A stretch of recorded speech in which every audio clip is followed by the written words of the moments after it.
tariki 31 z'ukwa cumi 1517 kugeza tariki 31 z'ukwa cumi 2021, imyaka 504 irashize umugorozi Martin Luther amanitse amahame 95 kuri kiliziya ya Wittenberg mu Budage.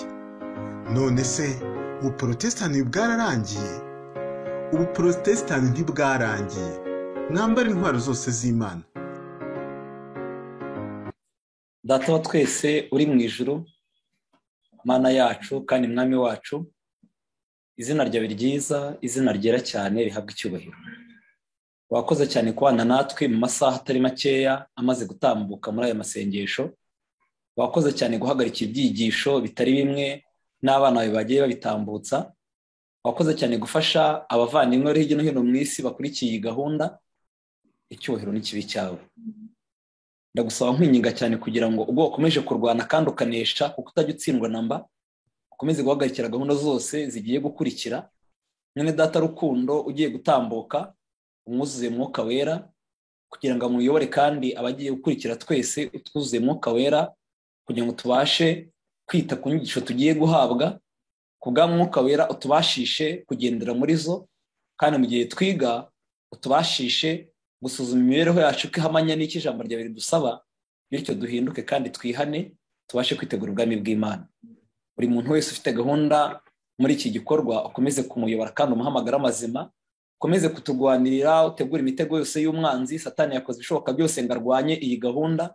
Mushimwe ko akomeje kutubera amaso, ngaho komeza kuduhagarikira kugeza ku musozo w'aya materaniro, kandi bye kwa guterana gusa ahubwo bize gusoza duhaye imbaraga ikomeye ya Mwuka Wera itubashije gushika mu bihe bikomeye nk'ibi turimo, ndetse by'umwihariko mu bihe bidasanzwe biri imbere yacu.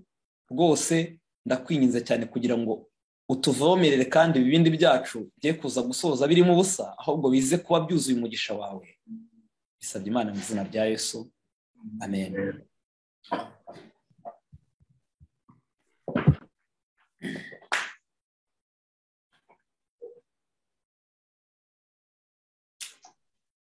Ariwe mwene data rukundo.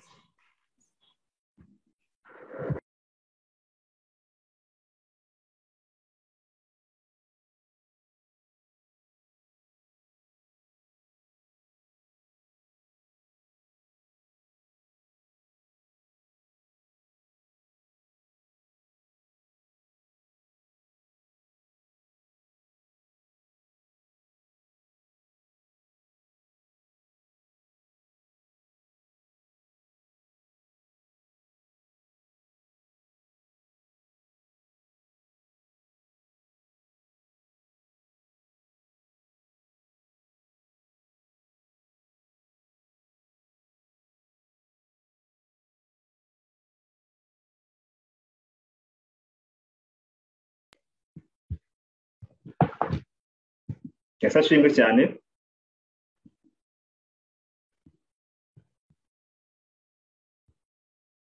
Bari kunyumva neza?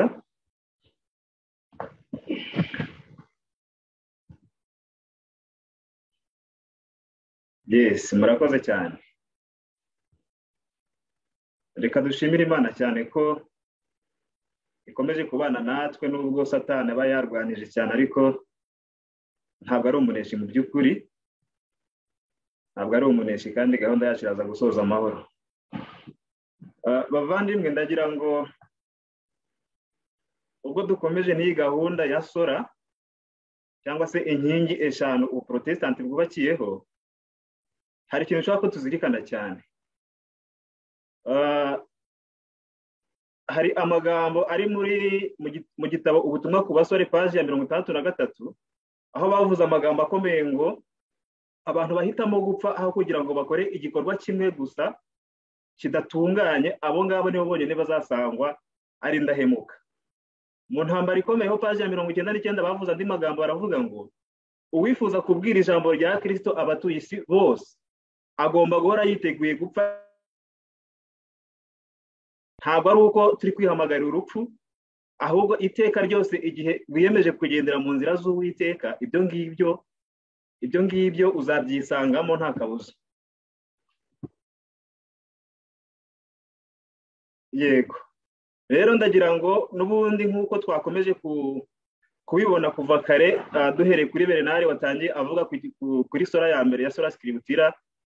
Ngira ngo imibereho abakurambere bacu banyuzemo cyangwa se abagorozi cyangwa se abaprotestanti batubanjirije, n'ubundi nuko iryo hame ryo gupfa niryo banyuzemo cyane, aho kugira ngo tugambanire ukuri cyangwa se tunyure mu nzira cyangwa se dukore igikorwa kimwe kidatunganye. Ibizima nuko twava mu mubiri ariko ntitugambanire ukuri kw'Imana.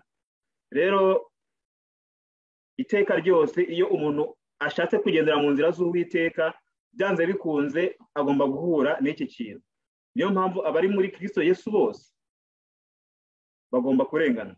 Rero tugiye kwigira hamwe iri hame rya gatanu, ariryo riza gusoza andi yose twize kare. Reka nze mbahe screen kugira ngo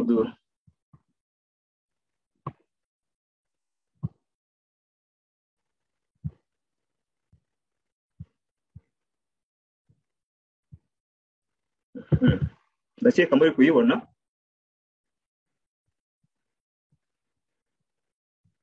Okay, tugiye kwigira iri hame rya gatanu rivuga ngo soli deo gloria, cyangwa se icyubahiro n'icy'Imana yonyine. Mu Cyongereza ni glory to God alone, cyangwa se mu Gifaransa gloire à Dieu seul. Ni ukuvuga ngo n'ubundi aba protestanti bose batubanjirije icyo baharaniraga cyari icyubahiro cy'Imana. Uko bagiye bakurikirana bavuga kuri iyi sora uko ari bane bose, n'ubundi ikintu cyose baharaniraga tubona yuko cyari icyubahiro cy'Imana. Muri iyi si rero y'uyu munsi yononekaye cyane, tugiye kureba ukuntu icyubahiro cy'Imana kirimo gikorwa kirimo gikandagirwa cyane, uburyo Imana iri gukorwa mu jisho, aho Imana igomba gusingizwa nk'umuremyi waremye ijuru n'isi n'ibirimo byose, ariko noneho abantu aho kuramya iyo ngiyo bahindukira noneho bakaramya ibyaremwe. Ngira ngo dutangiriye kuri somo dusanga mu gitabo cy'Ibyahishuwe igice cya 4, niho turi buze kubona neza uburyo abamarayika bo mu ijuru, ibizima 4 n'abakuru 24 uko baha yicaye ku ntebe icyubahiro. Ariko tugasanga yuko impamvu ayiha icyubahiro nta yindi ari uko yaremye ijuru n'isi n'ibirimo byose. Ariko tugiye kuza gutangazwa n'uko noneho abantu aho kuramya iyo ngiyo bahindukira no bakaramya ibyo byaremwe cyangwa se ibyo Imana yaremye. Iyo tugiye hano mu gitabo cy'Ibyahishuwe igice cya 4, turaza kuhasanga umutwe uvuga ngo Yohana yerekwa intebe y'ubwami. Ariko ntabwo turi buze gusoma iyi mirongo yose, ahubwo turatangira ku murongo wa 8. Yohana yerekwa iyi ntebe y'ubwami, yeretswe uyicayeho, yerekwa ibizima 4 byari biyikikije, yerekwa intebe 24 zari ziriho abakuru 24, yerekwa inyanja y'ibirahure yari iri imbere y'iyo ntebe. Ariko nanone yerekwa arongera yumva amajwi yo guhinda kw'inkuba n'urusaku rwinshi. Ariko icyo nshaka nuko tuza gutinda ku murongo wa 8 kugeza 11. Nuwa ngo ibi bizima 4 iyo bihimbaza cyangwa se biramya iyicaye kuri iyo ntebe, abakuru 24 nabo bakura nk'amakamba yabo gahimbaza iyicaye kuri iyo ntebe. Ku murongo wa 8 baravuze ngo ibyo bizima uko ari 4 byari bifite amababa 6 byuzuye amaso n'impande zose no mu nda, ntibiruka ku manywa na nijoro, ahubwo bihora bivuga biti uwera uwera uwera niwe Mwami Imana ishobora byose, niwe yahozeho kandi iriho kandi izahoraho. 9 bakavuga ngo iyo ibyo bizima bihaye yicara kuri ya ntebe ihoraho iteka ryose icyubahiro no guhimbazwa n'ishimwe, bakuru 24 bikubita imbere y'iyo ntebe, bikubita imbere yicara kuri iyo ntebe, bakaramya ihoraho iteka ryose, bakajugunya amakamba yabo imbere yayo bavuga bati, dutinde kuri murongo wa 11, bavuga bati Mwami wacu Mana yacu ukwiriye guhabwa icyubahiro no guhimbazwa n'ubutware koko. None tugiye kuri B y'iyi 11, kuko none bagiye gutanga impamvu ituma baramya iyicara kuri iyo ntebe, kuko ariyo baremye byose, igituma biriho kandi cyatumye biremwa nuko wabishatse. Amen. Iri somo ni ryiza cyane. Iyo ibizima 4 biramije iyicara kuri ya ntebe, bakuru 24 nabo bakubita amakamba yabo hasi, hanyuma bakaramya ihoraho yicara kuri iyo ntebe. Ariko impamvu nyamukuru nta yindi ni yuko ariyo yaremye ijuru n'isi n'ibirimo byose kandi cyatumye biriho nuko yabishatse. tubigereranyije n'ibyahishuwe 14 umurongo wa 9 kugeza 11 tuhasanga ubutumwa bwa marayika wa gatatu butuburira kutaramya inyamaswa n'igishushanyo cyayo. Ubutumwa bubwira abari mu isi yose ko umuntu naramya inyamaswa n'igishushanyo cyayo, uwo nguwo ari buzanywa ku nzoga y'umujinya w'Imana yiteguye mu gacuma k'umujinya wayo idafunguyemo amazi na make kandi akazabazwa n'umuriro n'amazuba. Ni ukuvuga ngo iki gikorwa tugiye kureba inyuma turi buze kureba uko isi ubwayo noneho yahindukiye kuramya ibyaremwe aho kugira ngo ihereze icyubahiro umuremyi, noneho cyahindukiriye noneho bahindukiye kuramya ibyaremwe ari byo bizajyanisha no kuramya inyamaswa cyangwa se n'igishushanyo cyayo. Reka hano Imana ubwayo niyo yidekararira neza yuko muri Yesaya 42 umurongo wa 8 iravuga ngo ndi Uwiteka nibyo zina ryanjye, icyubahiro cyanjye sinzagiha undi, n'ishimwe ryanjye sinzariho ibishushanyo bibajwe. Oya rwose kuri umurongo ukurikiraho akavuga ngo ku bwanjye nzabyikora nta cyatuma izina ryanjye ritukwa, kandi icyubahiro cyanjye sinzagiha undi. Imana niyo yidekaraye ubwayo ko icyubahiro ni icyayo, ntabwo izagiha undi, ntizagiha ibishushanyo bibajwe cyangwa se n'ibindi ibyo ari byo byose, ahubwo ni icyayo, ni ibyivugira. Nubwo itabivuga twebwe nk'abantu twaremwe nayo tugomba kuyiha icyubahiro, kuko n'ubundi tumaze kubona yuko icyatumye bibaho byose nanjye ndimo nawe urimo nuko yabishatse. Niyo mpamvu rero mu rwa mbere rwa Timoteyo 6:6 havuga ngo icyakora koko kubaha Imana iyo gufatanyijwe no kugira umutima unyuzwe kuvamo inyungu nyinshi. Ni ukuvuga ngo ikintu cya mbere gituma dushobora kuramya Imana mu buryo bwa nyabwo ni uko tugomba kuba dufite imitima inyuzwe. Ariko nanone mu rwa kabiri rwa Timoteyo 3:12 akavuga ngo icyakora koko abashaka kujya bubaha Imana bose bari muri Kristo Yesu bazarenganywa, ngo umusaruro ugomba kubivamo. Niyo mpamvu natangije mvuga ngo uwifuza kubwira ijambo rya Kristo abatuye isi bose azarenganywa. Ibyo ni ihame tugomba gucamo, nta hantu twari bwongera. Reka turebe mu mateka gato turebe umugorozi bita Nehemiya.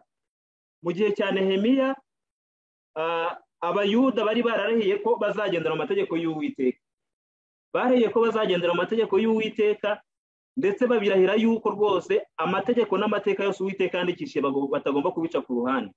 Ariko ubwo Nehemiya yari asuye mu Buperesi habayeho icyuho. Noneho mu kugira ngo bazibe icyo cyuho, uwari umutambyi mukuru Eliyashibu yakoze ibara cyangwa se akora ibyangwa n'Uwiteka, akora ibintu bitigeze bikorwa mu Bisirayeli, ari byo muri kubona ahangaha imbere yanyu kuri screen. Ikintu cya mbere yakoze gitangaje cyane nuko yunze ubumwe n'abasenga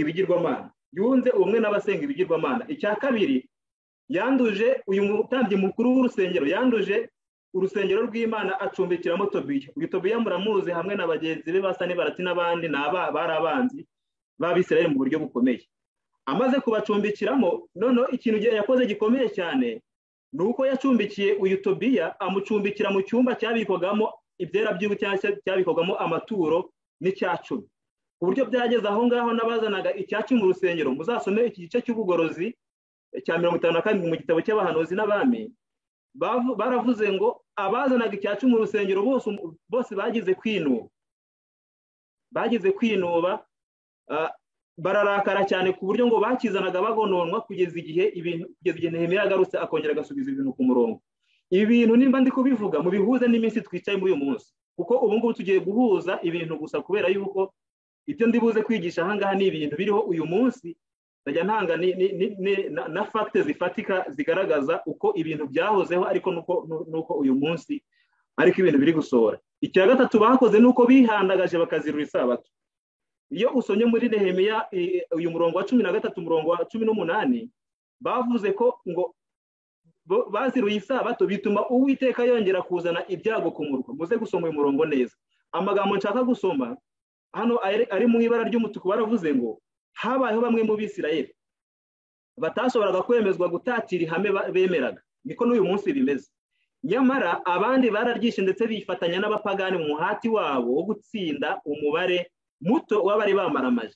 Benshi barihandagaje bita isabato. Ese uyu munsi isabato yaba iri kwicwa? Akenshi nuko dukunze kureba cyane kuba tuzengurutse tukareba amatora atuzengurutse, ariko reka duhere iwacu muri Eglise Adventiste y'iwacu. Ese uyu munsi isabato yaraziruwe mu buryo bukomeye? Ese iki kintu cya kabiri cyo kwanduza urusengero hagacumbikirwamo Tobiya, ese uyu munsi haba hari ibimeze nkabyo? Ese kunga umwe n'abasenga ibigirwamana uyu munsi birahari? nawe uze kwisubiza iki kibazo ukurikije n'ahantu uri. Noneho hano hepfo baravuze ngo uko kwifatanya n'abanyamahanga kwateraga urujijo rukomeye muri Isirayeli, kuko bamwe mu bifatanyaga nabo bari abantu bo mu myanya yo hejuru, abagorozi rubanda rwashakiragaho inama ndetse rukabafatiraho icyitegererezo cyiza. Hano bagaragaje yuko abayobozi ubwabo, rubanda cyangwa se bo mu nzego zo hejuru, abo rubanda rwafatiragaho ibyitegererezo, nibo bakoze ayo mabara yose, hanyuma Isirayeli igirwaho n'igitutsi gutyo. Ahangaha rero hano mu bahanuzi n'abambi kuri iyi paji ya 675, abafite soft mwareba kuri iyo paji muri kureba kuri screen, bavuze ikintu gikomeye cyane baranga mu murimo w'ubugorozi ugomba gukorwa uyu munsi. Hakenewe abagabo nka Ezra na Nehemiya. Kubera iki hakenewe Ezra na Nehemiya? Nehemiya hariya bira tumaze kureba, amaze kugaruka avuye mu Buperesi, yaraje asanga ibyo bintu byose byabereye mu nzu y'Imana, arangije afata Tobiya aramusora mu rusengero, n'ibintu byose yari yinjiye muri icyo cyumba cyabikwagamo ibyera by'Uwiteka byose arabijugunya, ubundi arongera yeza urusengero, gahunda yisubiraho nk'uko byari bisanzwe. Niyo mpamvu umurimo w'ubugorozi ugomba gukorwa uyu munsi, hagomba abagabo nka Ezra ndetse na Nehemiya batazigera boroshya icyaha cyangwa ngo bagisigirize, nta gusubira inyuma mu kurwanira icyubahiro cy'Imana. Abafite umutwaro wo gukora uyu murimo ntabwo bazagira amahoro mu gihe ibibi biriho bikorwa, nta nubwo bazatwikira ikibi bagitwikirije umwenda w'urukundo rudafashije. Abavandimwe banjye babanjije bagiye bavuga kuri urukundo rudafashije, aho abantu baba ngo twigishe urukundo gusa, twigishe Kristo gusa n'ibindi, ariko ngo ntabwo bashobora gutwikiriza ikibi cyangwa se umwenda w'urukundo rudafashije. Bazibuka ko Imana idatinya abantu kandi ko guhana bake bishobora kuba imbabazi kuri benshi. Bazibuka kandi ko umuntu ucyaha ikibi ari we mwuka wa Kristo uzagaragariramo. None twebwe uyu munsi iki kibazo kibajije ahanga ngo kenshi dukunze kubyitwaramo gute iyo duhamagariwe umurimo w'ubugorozi kandi bigira ingaruka ku bandi gute? Mu gutegeka kwa kabiri igice cya 20 ku murongo wa 8 cyangwa se igice cya 20 cyose hari umutwe uvuga ngo amategeko y'intambara. Hari amategeko yarebaga intambara cyangwa se abantu babaga bagiye ku rugamba, hari amategeko babaga bafite. Aha baravuze ngo kandi abatware bongera babaza abantu bati ninde uri hano utinya agacogora umutima, nagenda asubira imuhira imitima ya bene se wabo ye gukuka umutima nk'uwo.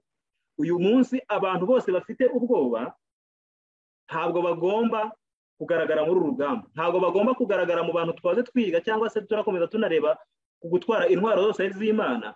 Uyu muntu ntabwo ashobora gufata intwaro y'Imana niba koko agifite ubwoba, adashobora guhamya ibyo yizera ubwe ku giti cye, atarebeye ku wundi muntu uwo ari we wese. Niyo mpamvu bavuze ngo abatware nibongera baza abantu bati ninde uri hano utinya agacogora umutima, nagende asubire imuhira imitima ya bene se ye gukuka nk'uwe. Tugiye kwibanda cyane rero ko noneho ku butumwa bwa marayika wa mbere tubona mu byahishuwe igice cya 14 umurongo wa 7. Ubutumwa bwa marayika wa mbere muzi ko butubwira ngo nimwubahe Imana muyihimbaze kuko igihe cyo gucira abantu urubanza gisohoye.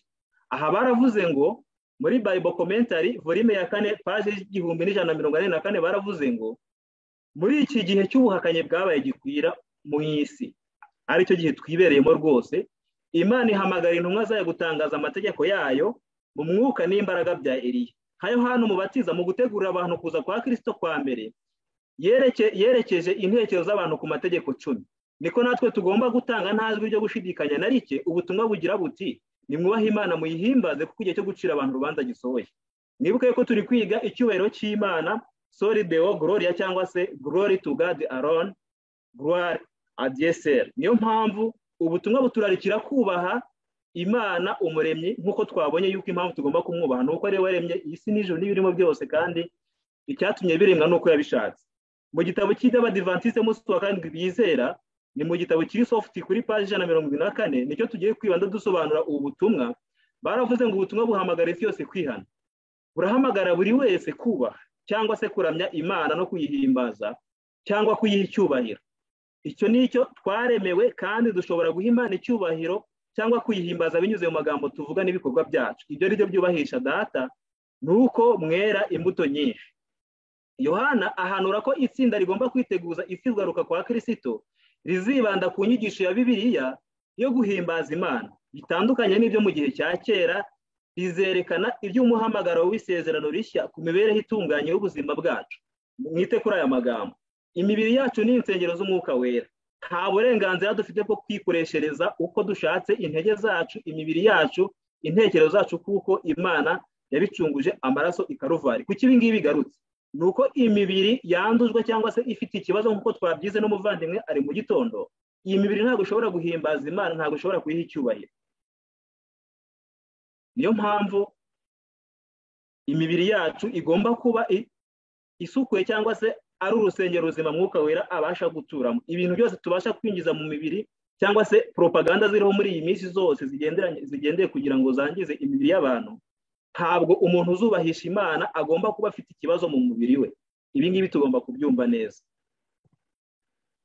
Rero kuba iyi saha y'urubanza, isomo riravuga ngo kuko igihe cy'urubanza kigeze. None kuba isaha y'urubanza isohoye, bituma uyu muhamagaro uba uwikubagaho kandi uhamagarira abantu kwihana. Ikubagaho cyangwa se emergency. Ni ukuvuga ngo niba ari umuhamagaro wikubagaho, reka dufate urugero rutoya. Wenda tuvuge uba uri Ozaranture cyangwa se uri hafi y'inzu yawe, inzu yawe irahiye. Ni igitekerezo abantu bakundaga gutanga. harimo umwana ugumishe ko inzu yawe ihiye. Nubwo ibirimi byaba byageze ku muryango w'inzu, uzihutira cyane kugira ngo ujye gutabara uriya mwana uri gushya. Ariko reka tubirebe, ubu urugo rwacu ruri gushya, cyangwa se isi yacu irimo irashya kandi iratwikwa na Satani. Bite n'urukundo dukunda abo Kristo yapfiriye, bite n'umuhamagaro wacu wo kuba abarinzi. Ubutumwa baratubwira ngo n'ubwikubagaho, ni emergency. Hano hepfo baravuze ngo ubutumwa burahamagarira abantu bose kuramya Umuremyi. Twite kuri amagambo y'umutuku kuko niyo ashingiye icyigisho cyacu cyose. Uyu muhamagaro mvajuru ugomba cyane, nyine yarwanyije cyane, ariko reka twongere twishishe bugufi dusenge. Turagushimye cyane Data mwiza, izina ryawe rihabwe icyubahiro. Satani yarwanyije cyane umurimo, ariko tuzi neza ko ari wowe uhagarikiye kwizera. Tuzi neza yuko uri kumwe natwe, kandi komeza uduhagarikire, uturinde indikirwa yose mu izina rya Yesu, amen.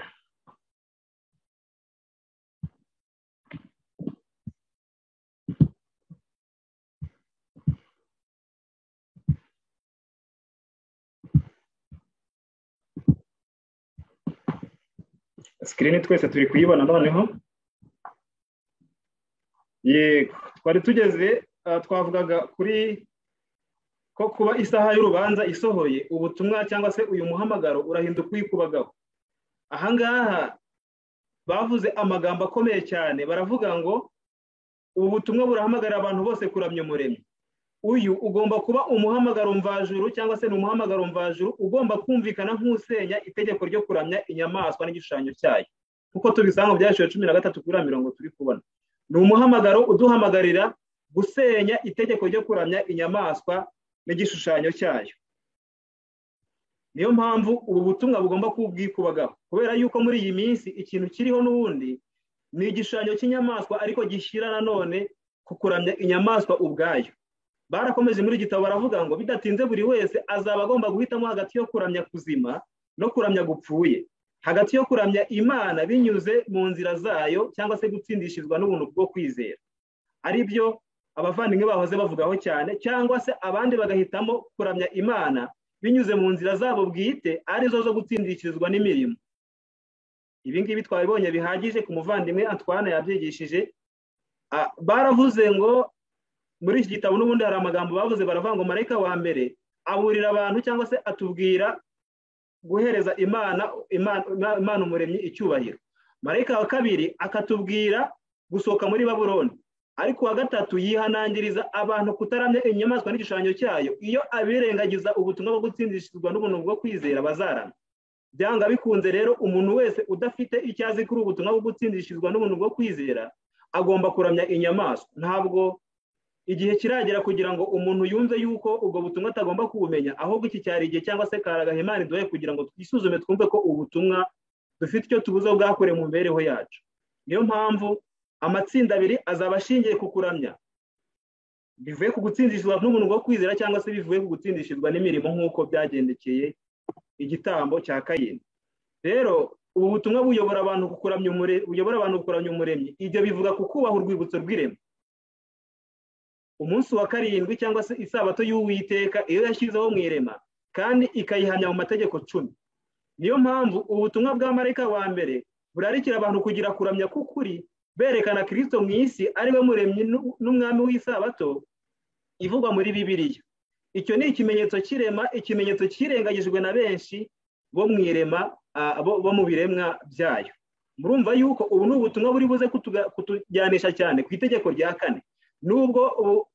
Nubwo twabonye yuko Eliya cyangwa se Yohana berekezaga abantu cyane ku mategeko 10, ariko turi buze gusanga yuko kuramya k'ukuri kuraza kutwerekeza cyane ku itegeko rya 4 ryirengagijwe n'abantu benshi. Bakomeje batubwira ngo ubutumwa bw'urukundo bwerekeza abantu ku Mana bwatangiye mu gihe cy'amateka bw'inyigisho y'ihindagurika ry'ibinyabuzima cyangwa se evolution yari imaze gutezwa ingufu no gutangazwa n'igitabo cyitwa inkomoko y'ibinyabuzima cyanditswe n'uyu Charles Darwin. Gutangazwa k'ubutumwa bwa marayika wa mbere kubumbatiye ingingo zisenya iyo nyigisho. Bityo rero uyu muhamagaro usubiza icyubahiro itegeko ryera ry'Imana ryaribaswe n'umunyabugome nk'uko tubona mu gitabo cy'Abatesalonike igice cya 2 muri icyo gitabo. Niyo mpamvu aya magambo ari umutuku nayo tuyazirikane cyane. Baravuga ngo Imana ishobora kubahwa gusa ari uko hongeye kubaho kuramya k'ukuri kandi abizera bakabaho ubuzima bujyanye n'amahame agenga ubwami bw'Imana. Twongere tuzirikane iby'Imana yari yahamije mu cyumweru cy'irema, uko yagiye irema ku munsi wa mbere ikabona ni byiza, uwa kabiri ikabona ni byiza, umunsi wa gatandatu ikarema umuntu, uwa karindwi ikaruhuka. Hanyuma yarangiza n'umuntu yari imaze kurema ikamuha n'imibereho agomba kubaho n'uburyo agomba gutungwa n'ibimera. Iyi gahunda igomba kongera igasubizwaho neza nk'uko ari muri Edeni. Mu gitabo cya Sidi cyangwa se Canson Diet baravuze ngo the vegan lifestyle originated from Eden will be the life of Redeemer cyangwa se will be the lifestyle of the Redeemer cyangwa se ubuzima bwo kurya ibikomoka ku bimera bwatangiriye muri Edeni bugomba kongera bukaba ubuzima bw'abazacungurwa. Niyo mpamvu iyi gahunda yabayeho mu irema igomba kongera gusubizwa ku murongo, isabato ikongera ikaruhuka nk'ukuri mu kuri kwayo. Reka turebe aya magambo ari muri Yesaya ya 58 ariyo tugiye ku Yesaya 58 umurongo wa 12 baravuze ngo n'abazagukomokaho bazubaka mu matongo ya kera yasenyutse, uzongera ushinga imfatiro zariho ku ngoma nyinshi, kandi uzitwa uwica icyuho kandi usibura inzira zijya mu ngo. 13 nuhindukira ntukandagire isabato ukanga gukora ibyo wishakiye ku munsi wanjye wera, ahubwo ukita isabato umunsi w'umunezero, umunsi wera w'Uwiteka, ukawita uw'icyubahiro ukawubaha. Ntubikigenge, ntiwishakire ibyo kwinezeza, ntiwivugire ibyo ushaka ubwawe, nuko uzishimira Uwiteka. N'ibindi byinshi mukomeze musome uyu murongo. Ariko murabona yuko ari abasibura inzira zijya mu ngo, ari abica icyuho, bagasubizaho gahunda zariho ku ngoma nyinshi.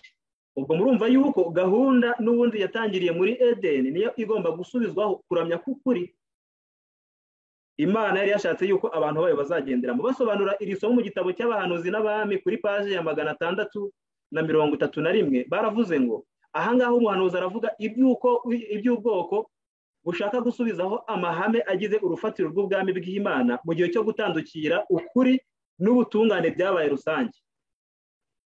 Ni abica icyuho cyaciye mu mategeko y'Imana ariyo rukuta bagoteshejwe kugira ngo rubarinde kandi kumvira ayo mategeko y'ubutabera, ukuri n'ubutungane ni ukuyabera umurinzi iteka. Mu bihe biheruka rero gahunda yose yashyizweho n'Imana igomba kuvugururwa. Aya ni amagambo ari mu bahanuzi n'abandi. Gahunda yashyizweho n'Imana igomba kongera ikavugururwa. Icyuho cyaciye mu mategeko y'Imana igihe umuntu yahinduraga isabato kigomba gusibwa. Amagambo turi kuyumva, kigomba kongera kigasibwa.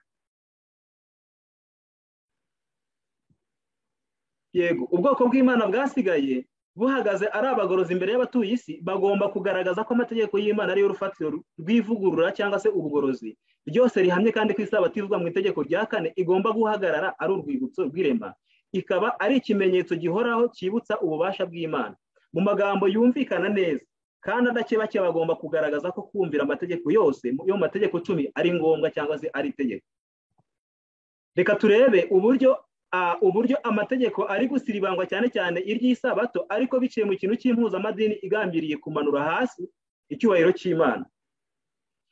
Mu nama zigirwa itorero kuri paji ya 56 mu gitabo kiri hadi kuri software kuri ya paji bari kuri screen, bavuze amagambo akomeye cyane, baravuga ngo abasenga Imana ikizabamenyekanisha cyane cyane n'itegeko rya 4 kuko ari ryo kimenyetso cy'imbaraga y'Imana yo kurema n'igihamya umuntu uyubaha.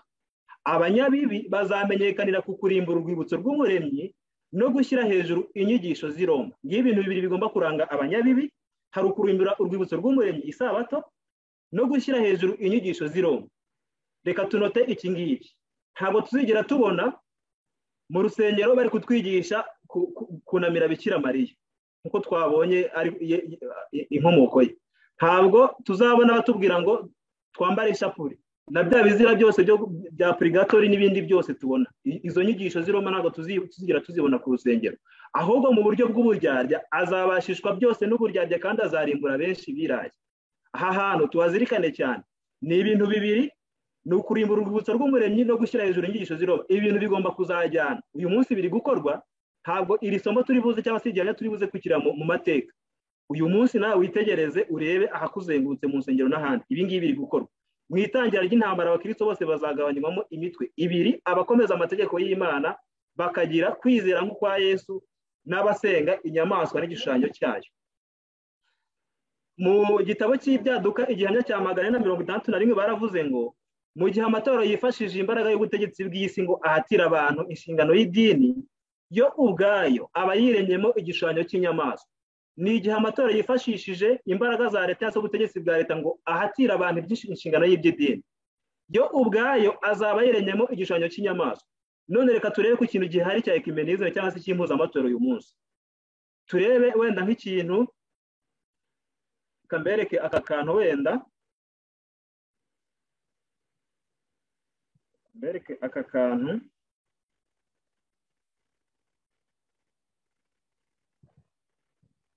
Yego, murabona iyi nkuru baravuga ngo iri kuri Kigali Today. Baravuze ngo abayobozi b'amadini n'amatorero barasabwa gukangurira abayoboke babo kwikingiza. Sibyo? Iki ngiki natwe ubwacu iwacu mu itorero harimo abari kugishishikariza abandi. Ese ibi ngibi biri mu butumwa bwa marayika batatu twahawe? Ntabwo iyi nkuru ndibuze kuyisoma, ni umutwe gusa turebe. Reka turebe n'iyi ngiyi.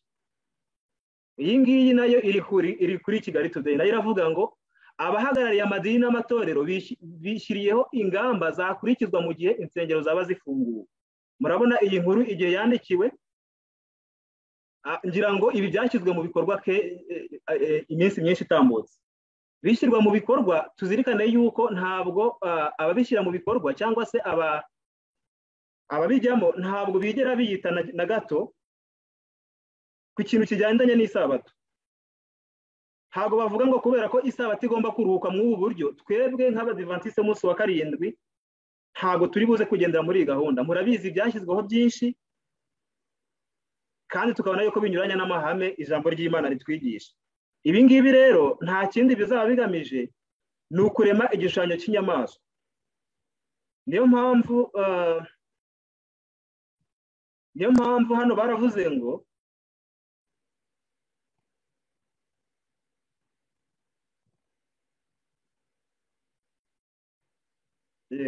hano muri SDA Bible Commentary baravuze ngo Uwiteka yanyeretse ko igishushanyo cy'inyamaswa kizashyirwaho igihe cy'imbabazi kitararangira, kuko kigomba kuba ikigeragezo gikomereye ubwoko bw'Imana, ari nacyo kizatuma bahitamo ubuturo buhoraho. Murabona yuko igishushanyo cy'inyamaswa kigomba kujyaho mbere y'uko itegeko ry'icyumweru ritangazwa, kuko kizaba ari ikigeragezo gikomereye ubwoko bw'Imana. None uyu munsi ibintu maze kubereka kwa zira headline ya ziriya nkuru, ese biradukomereye? Igisubizo nzi yuko ari yego. None baravuze ngo kizaba ari igeragezo gikomeye kuko kizatuma abantu bahitamo ubuturo cyangwa se bazahitamo ubugingo buhoraho. Kubera iki? Ni ukuvuga ngo abantu bagomba guhitamo kugendera muri gahunda z'impuzamatoro cyangwa se bakagendera mu cyo ijambo ry'Imana rivuga. Nuvuga ngo amahitamo ni abiri, hari abahitamo kugendera muri gahunda z'impuzamatoro n'abahitamo kugendera muri gahunda Bibiliya yigisha.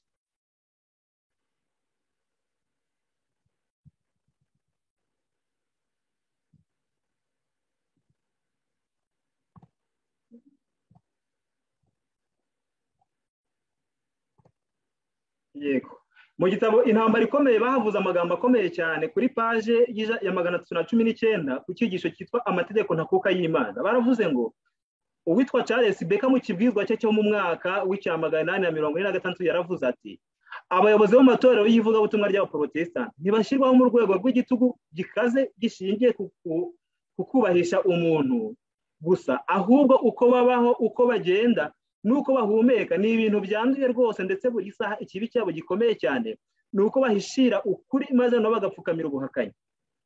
Mbese uku siko byagendekeye Roma? Mbese ubu noneho mbese ubu ntitwongera kuba nk'uko babayeho? None se ibyo twiteze kubona ni iki? N'indi nama nkuru y'igihugu, inama rukokoma y'isi yose, ubufatanye mu ivugabutumwa ndetse n'indangakwemera rusange. Aya magambo tuyiteho, ndetse n'indangakwemera rusange. Ibi bizaba bigezweho mu muhati wo kugira ngo habeho ubumwe, intambwe yonyine izakurikiraho niyo gukoresha imbaraga. Ntabwo ibi ngibi biri gusaba ubusobanuro bwinshi, kuko ni ibintu twicayemo gusa. Mu bakurambere ku gitabo ku cyigisho cyitwa abakurambere b'abimukira chapitre 16 mu ntambara ikomeye paje ya 414, uyu William Roger yavuze amagambo akomeye aravuga ngo rubanda cyangwa abacamanza bashobora gufata umwanzuro ku cyo umuntu akwiriye gukorera mugenzi we, ariko igihe bagerageje gushyiraho inshingano umuntu afite ku Mana baba barengereye, kandi iyo bimeze bityo nta mutekano ushobora kubaho. Izi gahunda zose n'ubundi ziri kuza, ariko ugasanga zigendereye kubangamira umudendezo w'umutimanama w'abantu. Zigasanga umuntu agomba gufata cyangwa se agomba gufata umwanzuro adatekereje, ahubwo agendeye ku byo abandi bamubwiye. Rero hano baravuze ngo uyu William Roger yaravuze ngo nta muntu ukwiriye guhatirwa kujya gusenga cyangwa se kwemererwa uburyo bw'imisengere atabyiyemereje. Aya ni amagambo akomeye cyane. Ni ukuvuga ngo niba ahangaha yavuga ngo ni itorero ryari ryarashyizweho na leta mu Bwongereza, aho yaryita ngo ni itorero rya leta, nta muntu agomba kujya gusenga muri iri torero atabyiyemereye we ubwe, bitewe n'uko umutimanama we umwemeza, kubera yuko amategeko bakurikizaga aho ngaho yari amategeko y'abantu gusa. Ku cyigisho cyitwa ibyasuraga umusaraba mu gitabo uwifuzwa ibihe byose kuri ya paje ya 243 baravuze ngo itorero ryubatse kuri Kristo ari we rufatiro rwaryo, rigomba kumvira Kristo kuko ari umutware waryo, ntirigomba kugendera ku muntu cyangwa ngo rigengwe n'umuntu. Benshi bavuga yuko umwanya w'ubuyobozi mu itorero ubaha ubushobozi bwo gutegeka abandi ibyo bagomba kwizera ndetse n'ibyo bakwiye gukora. Imvugo nk'iyi Imana ntiyemera. Umukiza aravuga ati mwese muri abavandimwe, bose bahura n'ibigeragezo kandi bagwa mu makosa, nta muntu n'umwe twagendera ku nama ze zose. Bibiliya yonyine, kandi Bibiliya yonyine iyo ni sura twize bwa mbere. Niyo mpamvu nta muntu umwe twakwizera ngo urutare rwo kwizera ni Kristo uba mu itorero. Kuri we niho abafite intege nke bashobora kubonera imbaraga, kandi niho abatekereza ko ari abanyambaraga bagaragara ko ari abanyantege nke. Keretse bemeye Kristo akabera imbaraga, havamo umuntu wiringira undi muntu akishima imirimo y'amaboko ye. Uwiteka ni igitare kandi imirimo ye iratunganye rwose, hahirwa abamuhungiraho. Icyubahiro ni icy'Imana gusa. Icyo cyigisho turi kwiga. Mwibuke isezerano ry'itorero ryanyu. Amagambo ari ku cyigisho cyitwa abakurambere b'abimukira none mu ntambara ikomeye kuri paje bikora kuri screen. Mwibuke isezerano ry'itorero ryanyu, iryo mwemereyemo kugenderamo mu nzira zose z'Uhoraho, zaba izo yamaze kubamenyesha n'izo azabamenyesha. Mwibuke amasezerano yanyu n'igihango mwagiranye n'Imana, ndetse no hagati yanyu ubwanyu, no kwakira umucyo uwo ari wo wose n'ukuri kose muzamenyeshwa binyuze mu byanditswe byera. Ariko nubwo bimeze bityo, ndabinginze mujye mwitondera ibyo mwakira byose ko ari ukuri, maze mukugeranye kandi mukugenzuza ibindi byanditswe mbere yuko mubyemera. Bibiliya kandi Bibiliya yonyine, kuko bidashoboka ko ubukristo bwaba bwavuye mu mwijima w'icuraburindi wo kurwanya Kristo vuba aha ngo maze ubumenyi butunganye kandi bushyitse buhite bujya ahagaragara icyarimwe. Aya magambo nayo reka tuyiteho, ari kuri paje 147 mu ntambara ikomeye. Baravuze ngo ubuprotestanti bushyira, mwumve ikintu dusabwa nk'abaprotestanti, nk'abantu dushaka guhagarara umwanya Martin Luther yahagazemo ndetse n'abamukurikiye. Ubuprotestanti bushyira imbaraga mu gukurikiza umutimanama hejuru y'umucamanza, kandi ubutware bw'ijambo ry'Imana bukaruta iki? Itorero rigaragara. Aya magambo turi kuyabona. Ubucamanza se ubuprotestanti bushyira imbaraga yo gukurikiza umutimanama hejuru y'umucamanza, kandi ubutware bw'ijambo ry'Imana bukaruta itorero rigaragara. Ku ikubitiro ubuprotesitanti ntibwemera ubuyobozi bwa leta mu bijyanye n'iby'amwuka, kandi bukavuga kimwe n'abahanuzi n'intumwa buti tugomba kubaha Imana aho kubaha abantu.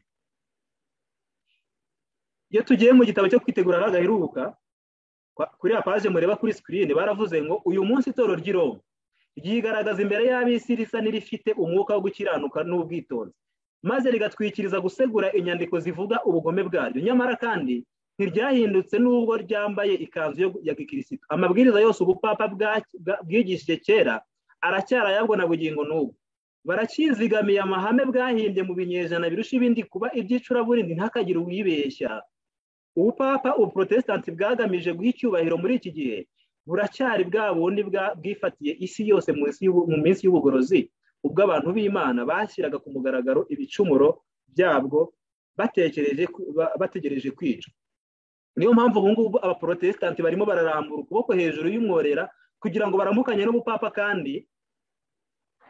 kandi ishyirahamwe ririmo rirakorwa ryo gusiribanga isabato y'itegeko rya 4 ngo rikurweho burundu. Ngira ngo umuvandimwe uri buze kuvuga kuri kope ya 26 ibi ngibi baraza kubigarukaho neza uko iri shyirahamwe ririmo ryitegura kugira ngo risiribanga isabato burundu.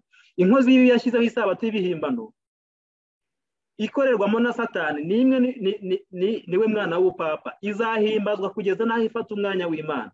Icyubahiro ni icy'Imana, glory to God alone, cyangwa se soli deo gloria.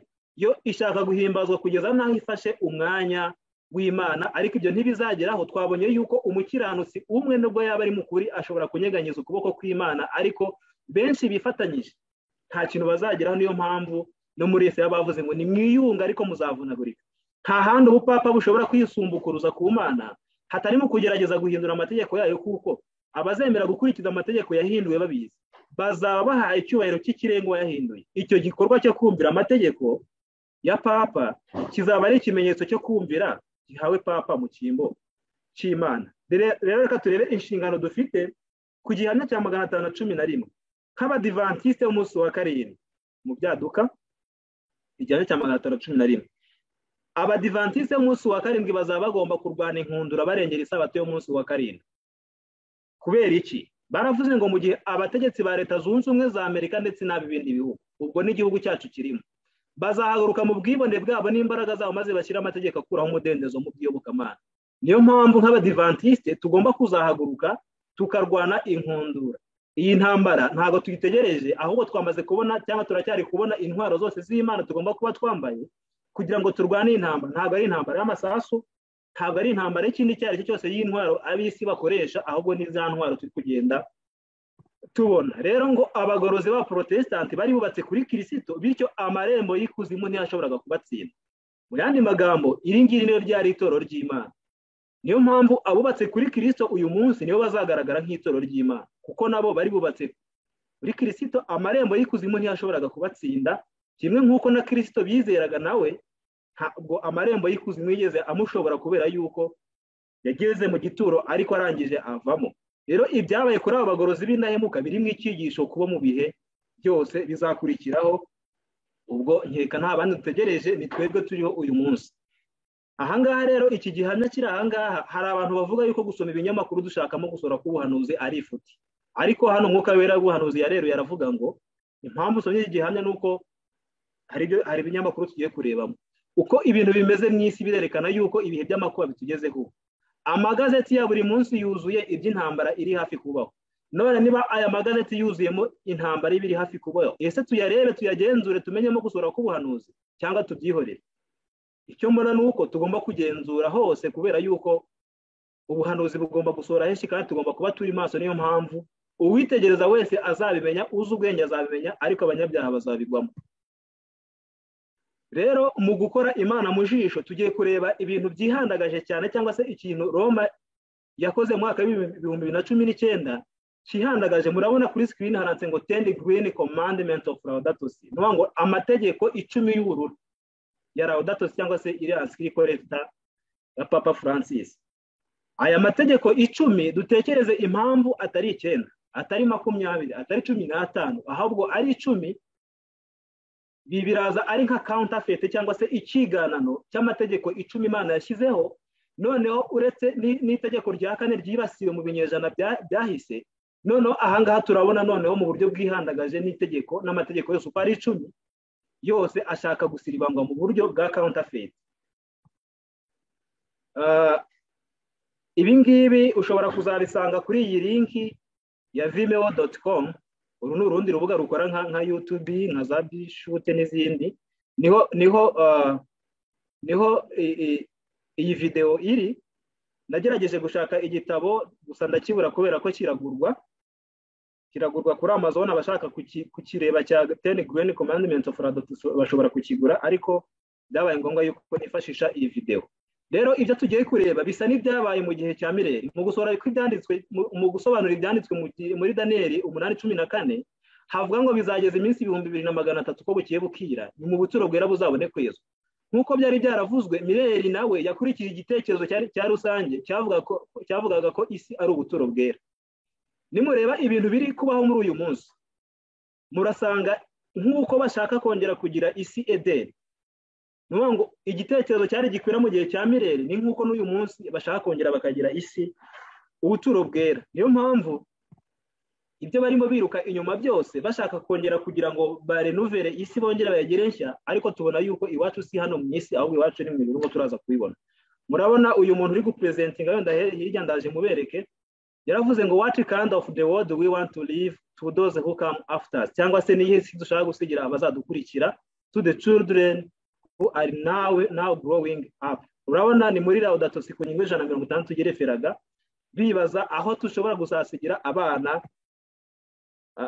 bazadukurikira. Ntabwo ari uko turi kurwanya umugambi w'uko isi igomba kubungwabungwa, ariko kandi iki cyangwa se umwitero byifubitse, icyo nicyo giteje ikibazo. Murabona kuri screen murahabona ibi byabaye ku itariki ya 18 z'ukwa gatandatu 2019. Iyi ni webinar yari yitabiriwe n'abantu 1135. Ugiye kuri ya link murabona ni screenshot nagiye nkora. Murabona hananditse ngo 10 Grand Commandments of Laudato Si, ariko barangije murabona izi decalogue cyangwa se amategeko 10 bashyize ahangaha, ariko murabona iki kiganza gifashe isi mw'ibara ry'ubururu. Mu yandi magambo niyo si bashaka, ariko biciye mu mategeko 10 asimbura amategeko 10 y'Imana. Ngabo murababona iyi panel discussion yari igizwe n'abantu 4. Murahabona uyo ku ruhande ni directeur cyangwa se n'umuyobozi mukuru w'ibidukikije mu rugaga rw'amadini ku isi. Uyu nguyu nawe ni coordinateur, nawe muramubona wo muri Dicasserie Vatican. Aba murababona uwari uri gupresenter n'uyu mugabo ufite kuteri mu matwi na rinete, n'uyu nguyu n'ubundi wo muri Dicasserie Vatican umuhuzabikorwa, ni warimo apresentinga aya mategeko 10. Mugiye kuri iyi link muraza kubibona rwose. Abashaka kureba video yose irahari himara isaha n'iminota runaka muraza kuyibona. Aho yavuga ngo the main message of encyclical can be summed up in terms of 10 Grand Commandments. Cyase avuga ngo encyclical ya Papa Francis Laudato Si igomba guhinirwa mu mategeko 10 y'ubururu cyangwa se bidukikije. Murabona hano uko nabiscreenshotinze nabi, barerekana aya mategeko 10 n'ibara ry'ubururu. Murabona itegeko rya mbere nkuko kuri bya bisate by'amabuye, noneho ahindutse amategeko y'ibyaremwe. Twabonye impamvu ibizima n'abakuru mu ijuru baramya, nuko twabonye ko muri wa murongo wa 11 byashu igice cya 4 nuko Imana ari yaremye ibyaremwe, ari yaremwe ibiriho, kandi icyatumye biremwa nuko yabishatse, nanjye ndimo nawe urimo. Ariko abantu barahindukira no mu gukora Imana mu jisho cyangwa se mu kwambara icyubahiro cy'Imana, ari byo bijyanisha abantu kukuramya inyamaswa n'igishushanyo cyayo nkuko twabibonye. Barimo barafata amategeko 10 bayahindura muri ibyaremwe. Murabona itegeko rya mbere ntabwo turi buze kuyatindaho cyane. Baravuga ngo take care of our common home in peril, cyangwa se kwita ku icumbi ryacu rusange riri mu kaga, cyangwa se nanone ngo listen to the cry of the earth, cyangwa se kwita ku gutaka kw'isi. Murabona iri tegeko rya mbere, muzi ko itegeko rya mbere riravuga ngo amategeko 10 y'Imana nkuko aboneka mu kuva igitabo cya 20, ntukagire izindi mana mu maso yanjye. None niba iri tegeko rigiye mu mwanya w'itegeko rya mbere, ntukagire izindi mana mu maso yanjye, byo kwita ku icumbi rusange ririmo kurimbuka, ubwo noneho turumva imana bari kuramya ahangaha iyo ariyo ibaye ibyaremwe. turi buze kureba ibimenyetso bitatu dusoza byo ku bwa Nowa uko byagenze naho kandi ni uku nguku neza nk'uko biri uyu munsi. Murabona itegeko rya kabiri ni ukwita ku marira y'abakene, ntabwo bitindaho cyane. Gatatu hano bagaragaza nk'aho nyine rediscover the gospel of creation, nko kugaragaza neza ko mu mayobokamana cyangwa se mu macaci atandukanye iyi ni ubutumwa bwiza, ni gospel of creation, ubutumwa bwiza bugomba kwigishwa mu macaci.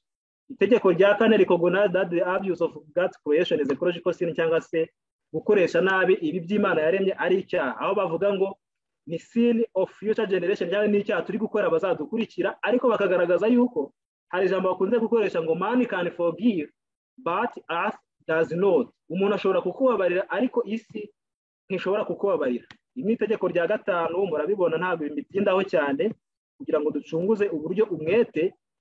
Nashaka kubereka uburyo gukora Imana mu jisho byihanagaje cyane muri iyi minsi. Basoje, murabona iyi video, murabona ndi ku munota 33 n'amasegonda 8, abandi mwazakomeza rwose link iriho, ubwo munaza kubasharinga iyi document. Barangiye bavuga ngo I thank you for Francis or for Laudato Si, ngo uyu nguyu nuba wabatumye kugira ngo bagaragarize isi amategeko 10 yahindutsemo amategeko 10 y'Imana. Rero aba n'abanzi b'umusaraba. Aya magambo ari mu nda aravuga ngo hariho benshi bagenda ukundi, abo nababwiye kenshi nanone ndababwira ndira yuko ari abanzi b'umusaraba wa Kristo, nk'uko intumwa Pawulo abibwira Abafilipi. Amaherezo yabo ni ukurimbuka, Imana yabo ninda, biratana ibiteye isoni byabo, bahoza umutima ku by'isi, naho twebwe iwacu ni mu ijuru niyo dutegereje umukiza azava, ariwe mwami wacu Yesu Kristo.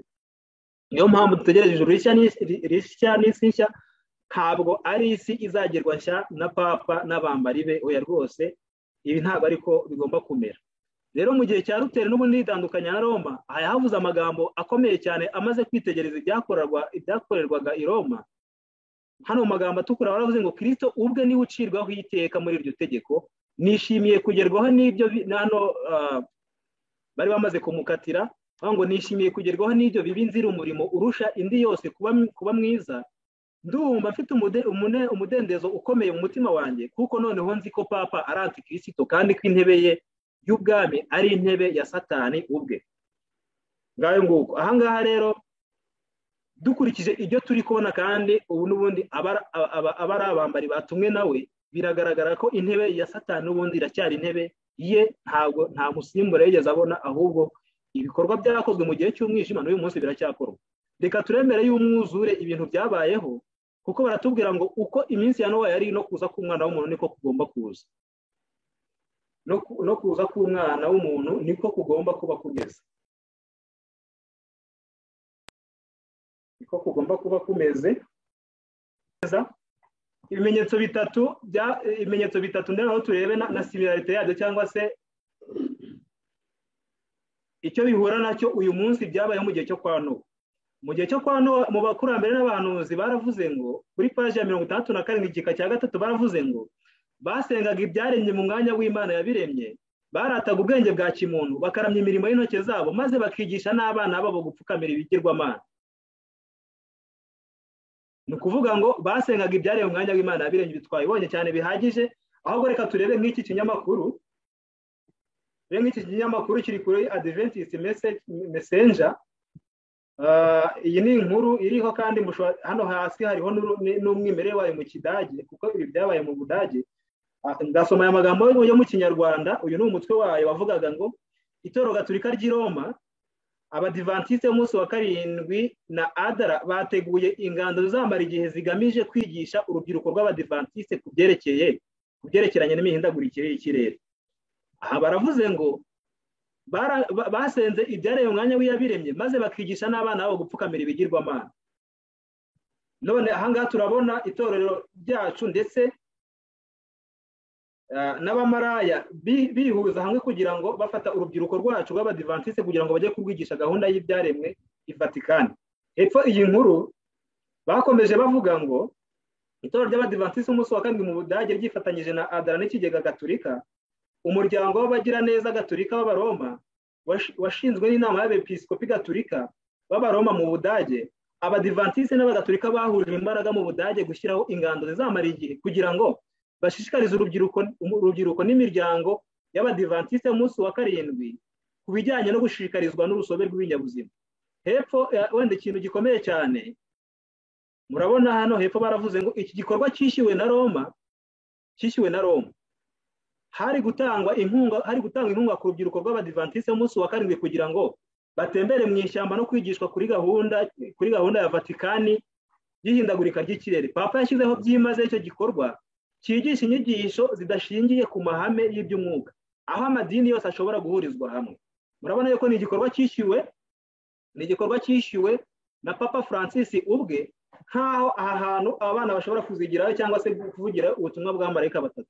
Ntabwo ari Vatikani ibishyigikiye gusa, ahubwo amatorero n'amadini yose atangiye kubyakira no kubishyigikira. Murabizi muri gahunda y'imyaka 7 ya Laudato Si, muri gahunda y'imyaka 7 harimo no kubyigisha abana cyane cyane mu mashuri, kugira ngo ni kuri iyo gahunda y'imyaka 7 harimo ku ngingo ya 3 niho bagaragaza ko bigomba kwigishwa mu mashuri hose, cyiswe ngo ni Global Compact Education. Ahangaha ibi ntabwo mbitindaho cyane, ibisimbitindaho cyane gihamya mwazakisomera niba ari gihamya iki.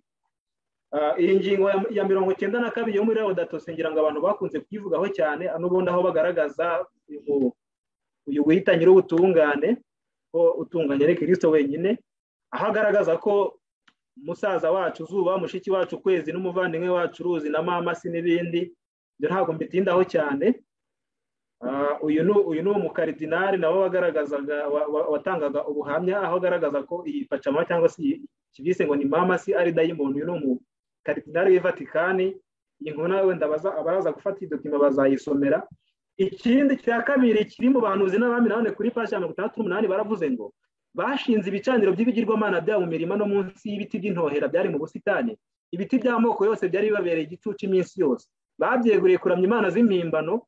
Muri ibyo biti harimo ubusitani bwiza burimo utuyira tureture kandi duhuriramo akayaga.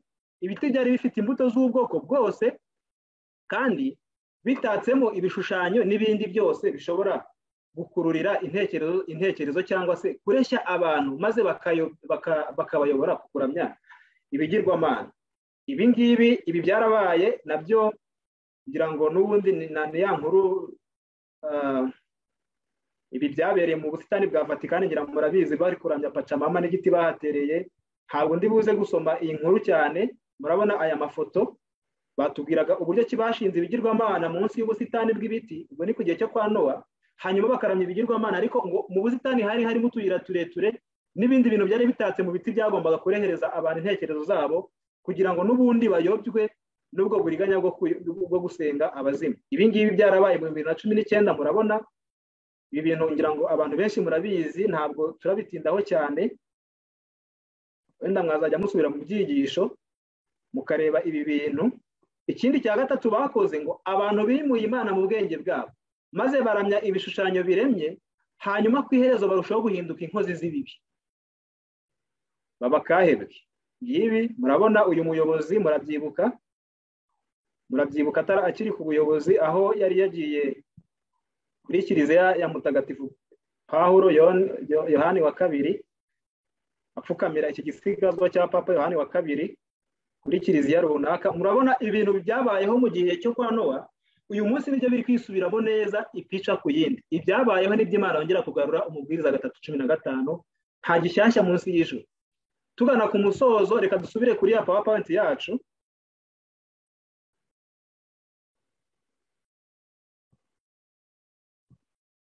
Vandimwe, iminsi turimo irakomeye cyane. Aya magambo ari muri God Remnant Church, ntabwo nandi buze kuyasoma yose, ariko baragaragaza baba ngo nka Dawidi, ubu noneho dushobora kuvuga ngo igihe cyo gukora k'Uwiteka kirageze kuko bahinduye ubusa amategeko yawe. Igihe cyo gukora k'Uwiteka kirasohoye nk'uko tubibona muri Zaburi 119:126. Igihe cyo gukora k'Uwiteka kirasohoye kuko bahinduye ubusa amategeko yawe. Aya magambo ari mu mutuku naravuze ngo duhereye hejuru gato, will God commandment keeping people be carried away with the prevailing iniquity, cyangwa se abakomeza amategeko y'Imana bashobora kuzatwarwa nuko gutsikamirwa kw'ikibi will they be tempted? Bazageragezwa because the universal scorn is placed upon the law of God. Bazemera kugeragezwa igihe scorn sinzi uko nabivuga translation yanjye yarwaye, ariko igihe ikibi cyangwa se igitutsi gishyizwe hejuru y'amategeko y'Imana, to think less of the law which is the foundation of his government both in heaven and in the earth, cyangwa se mu gihe amategeko y'Imana azaba ashyizweho iki kibi cyangwa se gikwira mu isi yose, ariko noneho kandi tuzi ko aya mategeko niyo rufatiro rw'ingoma y'Imana mu isi no mu ijuru. Niyo mpamvu abambanjirije bavuze ngo no to his church cyangwa se ku itorero ry'Imana, his law becomes more precious, holy, honorable, cyangwa se amategeko y'Imana agomba kuba ay'igiciro, yera, yubahwa, mu gihe ab'isi bo bazaba bagerageza kwitambika cyangwa se bashyira hejuru ibintu gikwira mu isi yose, ariko bigerageza gukuraho urufatiro cyangwa se amategeko y'Imana. Niyo mpamvu ahangaha tugomba kuvuga ngo nka Dawidi, they can say they have made void thy law, cyangwa se bahinduye gusa amategeko yawe, therefore I love thy commandments above gold, cyangwa se nkunda amategeko yawe kurusha izahabu, yego, cyangwa se izahabu yatunganijwe mu ruganda. Ngo tugomba kuyaha agaciro mu buryo ubwo aribwo bwose, kubera yuko ntabwo tuzigira twemera ko hejuru yayo hagirwa ikindi kintu gishyirwaho Imana itemeye. Ngo hari impuhwe zigirirwa icyaha n'abanyabyaha kandi zikaba ziteje akaga ku majyambere y'itorero. Muri iki gihe ugomba kugira urukundo n'ibyo bisabwa, ariko icyo gitekerezo gisigiriza ikibi maze kigakingira umunyacyaha, ntabwo ari rwo rukundo Bibiliya yigisha. Uru ni rwa rukundo turi kubwirwa gukunda bagenzi bacu, ariko nanone byose byihishemo uburyarya. Niyo mpamvu tugomba kuvuga ikibi tutitaye uko isi itureba. Ese icyaha gikwiriye kudacyahwa? Ngo ni ryari hazongera kumvikana mu itorero ijwi ryo gucyaha gukiranuka rigira riti erega umugabo ni wowe? Iyaba aya magambo atari imboneka rimwe, twakabaye tubona byinshi ku mbaraga z'Imana. Intumwa z'Imana ntizakagombye kwivovota zivuga ko imihata yazo iba imfabusa, kereka zimaze kwihana urukundo rwazo zigira gushyeshyenga ibyifuzo byabo byo gushimisha abantu, ari byo bituma baburizamo ukuri maze bakarangurura bavuga bati ni amahoro, kandi Imana itigeze ivuga amahoro. Ibiriho byose muri iyi minsi birerekeza ku kintu kigendanye no gushimisha abantu. Turanga kwiteranya, ariko uko byagenda kose Imana ifite ibihumbi byayo bitapfukamiye, bari bigomba kuvuga ukuri nk'uko kuri, bagahagarara umwanya wa Natani bakavuga ngo umugabo ni wowe uri gukora ibyo. Ngira ngo uyu munsi igihe ni iki, nta n'ikindi gihe dusigaranye cyo kuvuga ibi bintu. Muri Yohana 20 umurongo wa 23, muri Yohana 20 umurongo wa 23 baravuze ngo abo muzababarira ibyaha bose bazaba bibabariwe, abo muzababarira bose bazaba batababariwe. Iri jambo abantu bakunze kuryifashisha cyane mu rwego rwo guca abantu batavuganye rumwe nabo cyangwa se babagirira nabi, ariko hano mwumve uko Umukiza yabibuzanyije. Yaravuze ngo Imana hano, kuko impamvu mbivuze ni uko abagerageza gucyaha ibibi cyangwa se ababona ibintu uko bigenda, ko twabonye ngo abanyabi bazagaragara ku kurimbura urwibutso rw'Umuremyi no gushyira hejuru inyigisho z'i Roma. Ibi ngibi nubwo Roma iri kubikora, ariko harimo n'abacu cyangwa se abo mu itorero ryacu babyijanditsemo. Niyo mpamvu rimwe na rimwe iyo abantu bagerageje gucyaha ibi ngibi, noneho batangira kwifashisha ikibando cyo guheza abantu cyangwa se kubaca nk'aho hari ibindi bintu bakoze bidasanzwe, ahubwo bazira yuko bavuze ukuri mu ijambo, ukuri nk'uko kuri.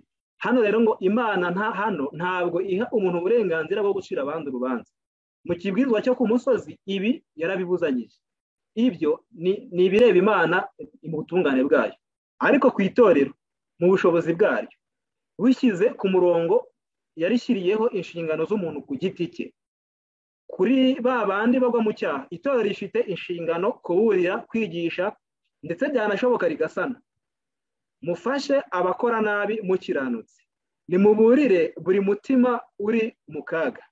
Ntimugire uwo mureka ngo asigare yishuka. Icyaha nimukita icyaha, muvuge ibyo Imana yavuze ko bijyanye no kubeshya, gukandagira isabato, kwiba, gusenga ibigirwamana na buri kintu cyose. Ahangaha murabona ko bya bintu byose tubonye isi irimo uyu munsi ni inshingano yawe itorero kugira ngo bacyahe ikibi aho kiri gukorwa hose, babwire abantu ko kwiba, kubeshya, gusenga ibigirwamana, ukanagira isabato ari icyaha, ariko ntabwo yahaye uburenganzira bwo kubwira abantu ngo bahambire abantu cyangwa se babace mu matorero, kubera hari impamvu runaka zishobora gutuma baheza abantu. Ariko mu gihe ijambo ry'Imana rivuzwe, ntabwo aricyo gihe abantu babonye kugira ngo mu by'ukuri babapurikeho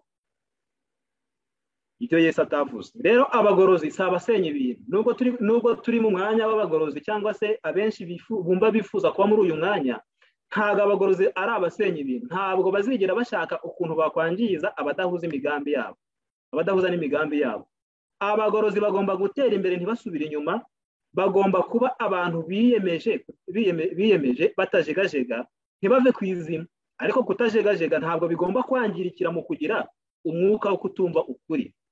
Ikintu cyitwa ukuri, twebwe ubwacu tugomba kumva yuko nuwa ngo ikintu cyonyine dushobora kumva kiduteye impagarara mu mitima yacu n'igihe ukuri kwagambaniwe, kandi twagombye kuba nk'abarinzi ku nkike z'Isiyoni.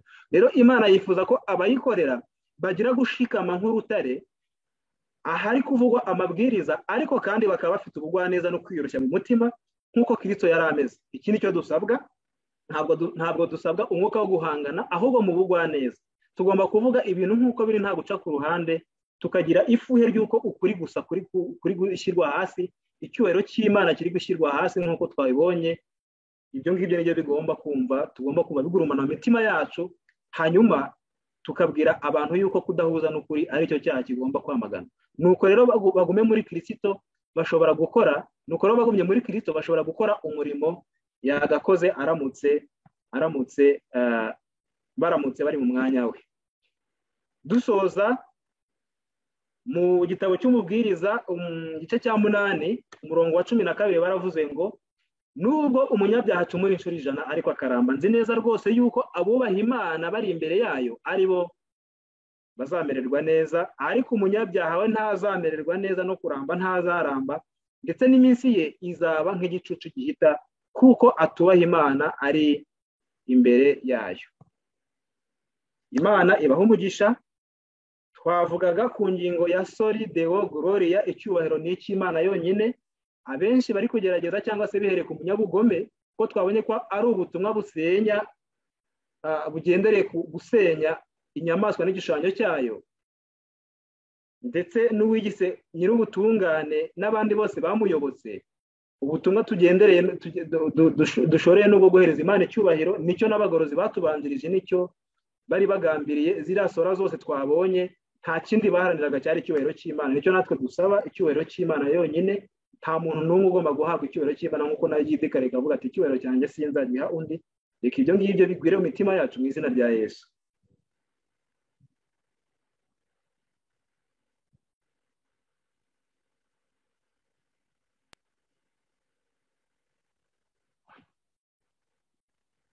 Reka dusenge.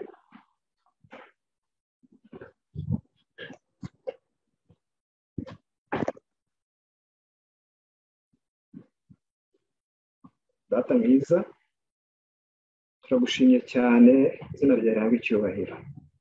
Icyubahiro ni icyawe, nubwo mu isi ibikorwa bihari byose bigendere ku kwambura icyubahiro cyawe, ariko urufatiro ruracyahagaze rwanditseho ngo Uwiteka azabe, kandi abo ngabo nabereze icyubahiro cyawe mu isi. Turakwinginze kugira ngo uduhe kuba muri abo ngabo, mu izina rya Yesu, amen.